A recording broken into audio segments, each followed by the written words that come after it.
So this is actually a requested video where somebody asked me basically how you can move to Germany for work. So I just wanted to say that it's not my personal experience as I came here through studies, but there are several ways to migrate to Germany. Through work is definitely one. Through studies, which is the way I did. Then you also have through family reunification. I think those are above probably the top three ways that people migrate to Germany. So it really depends on your situation, what you're able to do. But yeah, let's get into this video.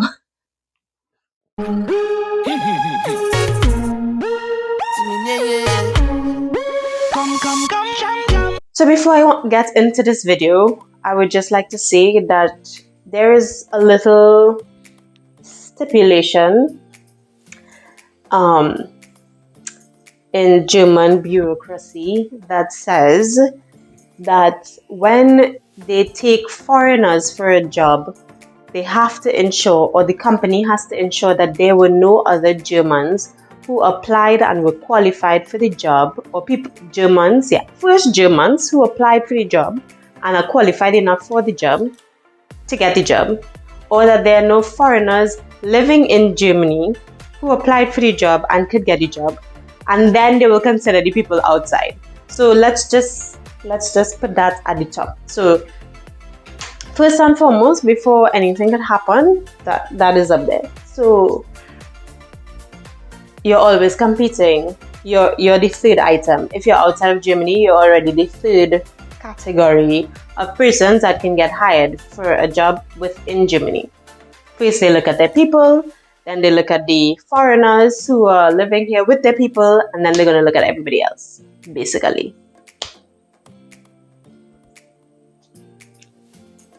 There are 5 subheadings under migration for work to Germany, and these are for specialists with vocational training, specialists without vocational training, scientists, self-employed freelancers, au pairs, and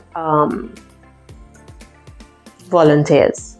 So if you fall into one of those categories, stay tuned. Even if you don't, stay tuned, because maybe you might know somebody. It could be interesting. So basically the requirements are kind of the same for all, and is not to say that's impossible, but it's probably just a little bit more challenging than the route that I took, which was through studies. Basically, having a German proficiency is obviously at a high level if you want to be able to come here and directly start working. Germany is very traditional, although many people believe that in Germany, for some reason, you don't need to speak German. I don't understand where you're getting the information from or why people are saying this. I don't know where these people live. But definitely, I would say if you live in Germany, you need to speak German. So definitely for these jobs, if you want to move here for work, you have to have a certain level of German. Of course, in your job application, it will say whether or not you have the requirements. What are the requirements if it's level A1, B1, B2, C1, and C is like the highest level, so which means you're like a native speaker. So if you're not there, then maybe the job is not for you. So the first item, which is a specialist with vocational or academic training, in this case, you need to have firstly a German proficiency, whatever it may be. It could vary depending on the job. You should also have applied. You can have either applied for the job ahead of time, and so you would have gotten some agreement of employment already for that job, and that way, with that plus your German proficiency, you can apply for a residence permit here and then go about your business. That's fine. Now, if it is you think that you may have a chance to find a job in Germany and you want to come here and look for a job, there's also a possibility, depending on your qualifications, and you could go to this website. I will also give it in the description of this video, where you can definitely see the qualifications that you have, and also the certification that you may have received, and if it is enough to apply for this particular type of residence permit. Now, this type of residence permit is what you call a job search permit. And with this, you cannot work full time, but you can work for the trial period at 10 hours per week maximum. So it's kind of like iffy, but definitely if you do find a job within the job search time, which is 6 months, then you can definitely have that converted into a full residence permit. But again, you need to have German proficiency, also funds to support your stay. So you have to show ahead of time that you have enough money to cover your stay for the 6 months that you plan to be here. The next item, second item, is called skilled workers without vocational training, which was new to me. I mean, I hadn't done this research before, so it was really interesting to see that they actually have this item, and it basically says that people who don't have official degrees, certification, but have been working in a particular field for a certain amount of time and they have the experience, they can definitely apply for a specific type of working visa here in Germany. And specifically on the website, they refer to IT specialists. So I'm guessing it's not really open to all occupations at this time, but specifically for IT specialists. Of course, you all know that we're in a time of technological boom. So if you are an IT specialist, but you don't have all of the necessary, like a degree or master's or whatever in the field, however, you have years and years of experience, there's a possibility to apply for this specific type of residence permit. However, you need to show very specific documentation to be able to even apply for such a thing. The first thing on their list of requirements was that you need to have a concrete job offer in the IT field. So, which means you would have already gone online, looked for jobs, you had the interviewing process, and they also offered you a job offer. They already sent you the contract and they're waiting for you to sign. Then once you have this, okay, you have the first item on the list. You need to have a proof of a minimum of 3 years of experience in the IT field. You need to have, again, German proficiency. And finally, you need to have a salary of a certain caliber. So that saying all of that is to say, go to the link down below if it is you are an IT specialist and you meet some of those requirements or all of those requirements and you think that might be something that you might be interested in. Definitely take a look at it. But bear in mind that in this particular instance, they say that you have to have the proof of a concrete employment agreement in the field of IT. Very important. Next one. As a scientist, you can come to Germany as a researcher. And again, you must have specific things to say that you are a researcher and you need this residence permit. You need to have a hosting agreement, or you need to have some signed contract with the research institute that you plan to work with. I mean, if you are a researcher, why not come here?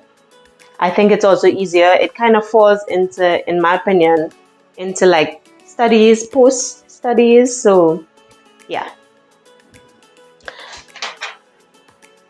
So, self-employment and freelancing, there are several points that you have to hit, several targets to ensure that you are even applicable to such a thing.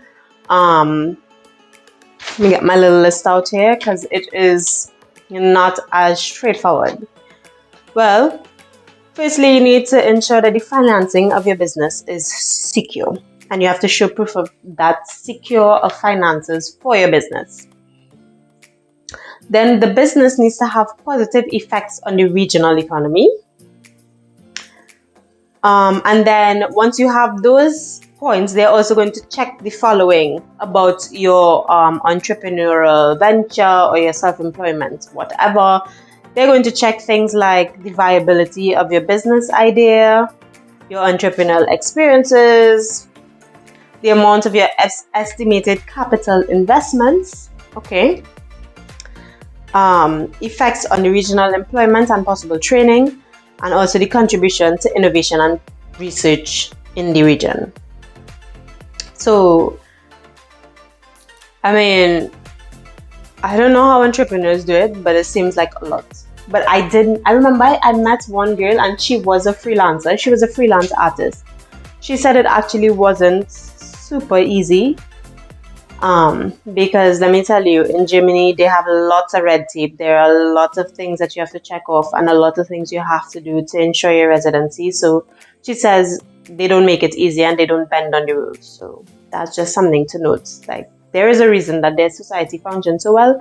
And it's just because they have all these rules and people follow the rules and you can't skip over things. So anyway, the last and final point is au pairs, internships, and volunteer programs. An au pair is basically, it's like a nanny. You have to be below the age of 27, and they have websites that you can go on. Maybe I'll try to look for them and link them below. If you're below the age of 27, you can actually register to be an au pair. And not only in Germany, but actually in Europe, it's very popular, where people will get persons from other countries to kind of babysit their children, but also help them. Like, they look for au pairs with special characteristics. Like, for example, a German family might be searching for an au pair who is really good with English and Spanish and other languages. Also good with pets, can also probably has a university degree, or if not a university degree, they would have graduated from school with good grades so that they can help the children with math or whatever. And basically, I see it as a nanny. And with au pairs, I've heard like both sides of the coin. Like, it can be very good or very bad. But I have heard of a lot of people who had very good experiences, because of course you then come over to this country and you just get to experience this whole other life. And if you are paired with a good family, then you can really enjoy it. You get close with their kids, and then they also would, obviously, you have your own rights. Like, you have your vacation time and you meet people. And I do know some people who had really good au pair experiences, so there's that. They also listed internships here, but when I read like all this stuff, basically to apply for an internship, you must have done a German program, which comes under studies. People do it during their studies to get experience, so I don't think it's really open to people from all over the world to just apply for an internship here, or if they will really get through if you do apply for it, because they have to go through all of the people who would have applied in Germany before they can take anybody outside. So that's another. And finally, volunteers. They have many volunteer programs. I will leave the link below, and you can definitely take a look at that if that's something that you might be interested in. So that was basically it for me in this video. Once again, I came to Germany through studies, and I still believe that that's probably the easiest way. Okay, you're saying, my goodness, Raquel, not everybody likes to study. I know, but that's what I did. And I still feel like it was the least red tape. So if you have any questions, don't forget to leave comments below. If you think that there is something I did not touch on this video in this particular topic, just let me know in the comments below. I will try to respond to all of your questions. Anyway, don't forget to like, comment, and subscribe, and I'll see you guys in the next video.